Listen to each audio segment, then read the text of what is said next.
Lay the bike on its left-hand side, making sure to put a container underneath the vent lines to catch any fuel spilling from the carburetor. To remove the clutch cover, first remove the brake pedal spring.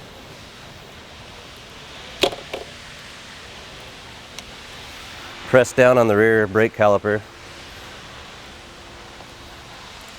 and then pull down on the rear brake pedal away from the cover, and using a screwdriver or needle nose pliers, put that in between the frame and the brake adjustment bolt.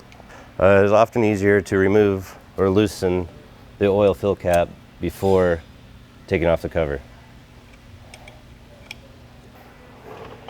Then remove the cover.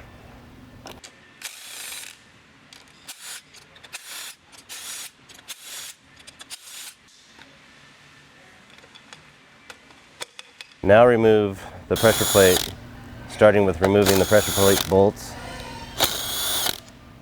Remove the pressure plate ring, spring, and pressure plate.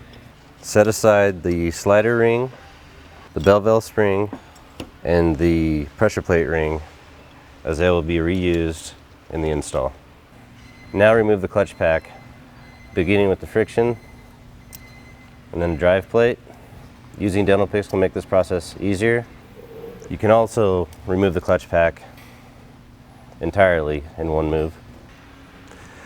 Now remove the drive pins. The drive pins will be reused for the installation. Now remove the throw out. Next we'll be removing the center hub.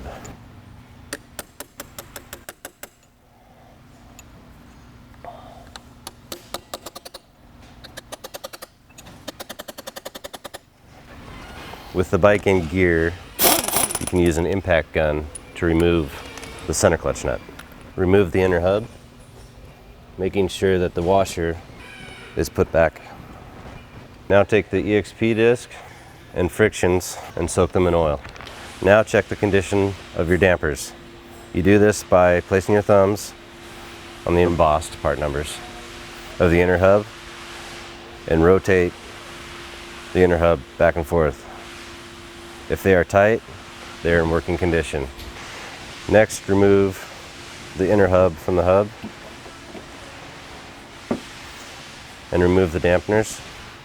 If in working condition, they will be reused. Install the 6 OEM rubber dampers and inner hub onto the Rekluse outer hub.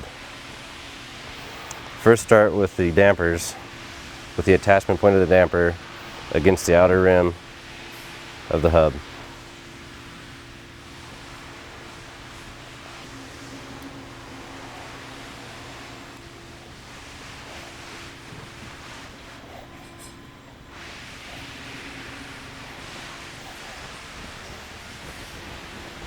For 450, SXF, and XCF models, use the supplied inner hub in place of the OEM inner hub. This is also an option for the other DDS models. Using your thumbs, press in the inner hub. If there's difficulty, you can use a dental pick to separate the dampers while pressing in the inner hub. Install the Rekluse inner hub. Install the tab washer. Install the OEM center hub nut. Now tighten the center clutch nut. Consult your owner's manual for your specific torque specs. Next, bend up the tabs on the tab washer. Next, seat the drive pins into the Rekluse outer hub. Install the first Rekluse tech plate, making sure the proper orientation is followed. Next, install the Rekluse friction plate. Continue to install drive plates and friction plates.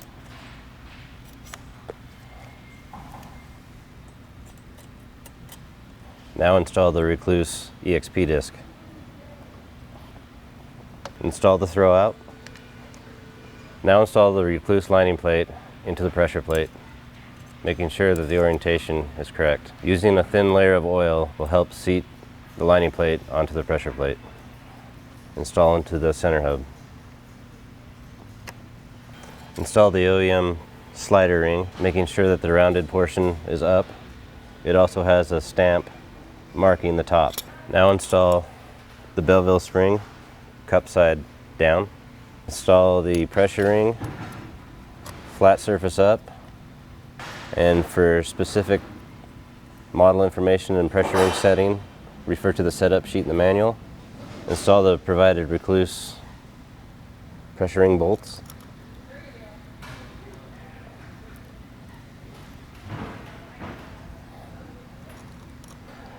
Tighten the bolts loosely.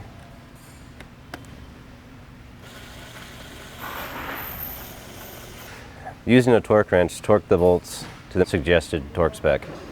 Using a dental pick, remove the O-ring from the OEM cover.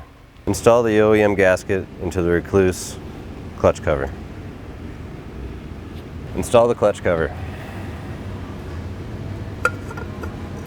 When installing the bolts, make sure that they're in the proper location. Now install the oil filler cap. Grab the spring using pliers or channel locks. Remove the screwdriver holding the brake lever down and reattach the spring to the clutch cover. Pump the brake to rebuild pressure to the rear brake caliper. Now stand the bike up. When bleeding the slave cylinder before installation, back off the set screw until you see the first O-ring. Pour fluid into the banjo bolt. Now turn the adjustment screw in, maintaining a full brake fluid level until the adjustment screw bottoms out. Applying pressure to the slave piston on the back of the slave, turn the adjustment screw counterclockwise until the O-ring shows again. If there are no air bubbles, your slave has been bled properly.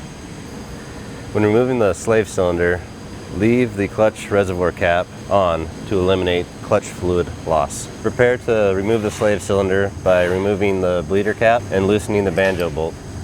Remove the bolt holding the chain guard and lift the chain guard out of the way. Remove the two remaining bolts. Pull the slave and remove.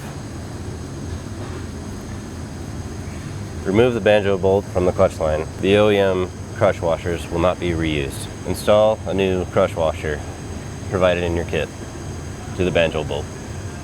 Install the banjo bolt into the clutch line. Place the second crush washer on the underside of the clutch line. Screw on the slave. Clean debris away from the slave area before reinstalling the Rekluse adjustable slave. Before installing the Rekluse adjustable slave, make sure that the ball bearing is inserted inside the piston. Install the Rekluse adjustable slave.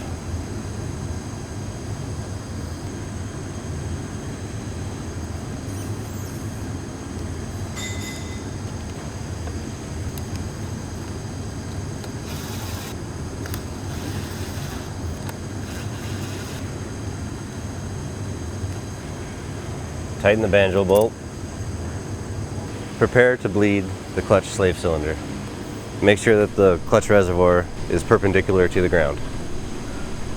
Use the fluid recommended on the clutch reservoir cap when bleeding your slave cylinder. Remove the clutch reservoir cap.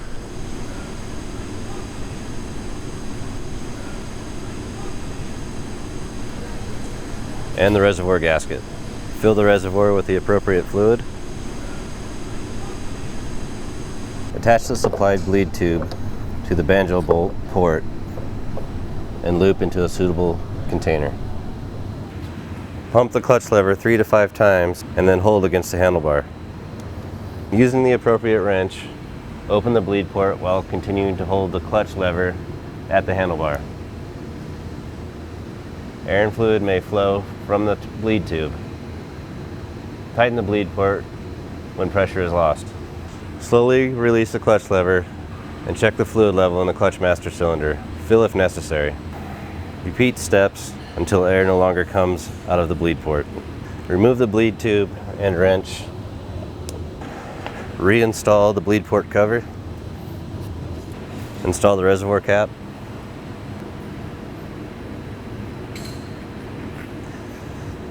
Using the long end of a 4mm Allen key, turn the adjuster screw clockwise until it stops under moderate pressure. You are trying to feel for a point at which the throwout will start to lift the pressure plate. This is called the starting point. Once you have found the starting point, turn the adjuster clockwise one full turn. This is not your final setting, but it is a good reference point for using free play gain to find the correct setting. Now that we've found the starting point, we're going to check for free play gain. This is not your final setting, this is just to verify that you can feel for free play gain. For first timers, we're going to start by using the rubber band method. Take the rubber band, wrap it around the grip, and hook it to the lever. Making sure your bike is in neutral, start the bike.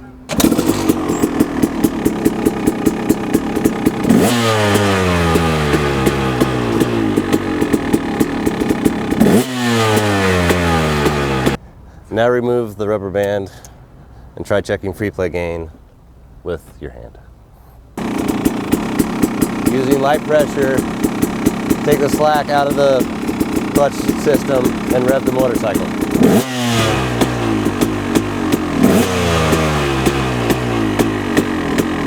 Now that you know how to check for free play gain, locate the hash mark on the adjuster screw. Turn the adjuster screw clockwise, 3 tick marks. Now we're going to check free play gain again. If you're new to Rekluse products, the rubber band method might be your first choice for checking free play gain.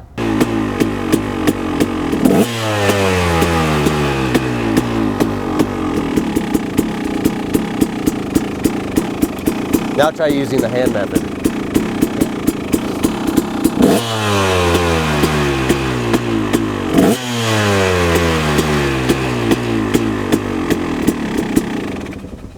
And now you're ready for the break-in procedure.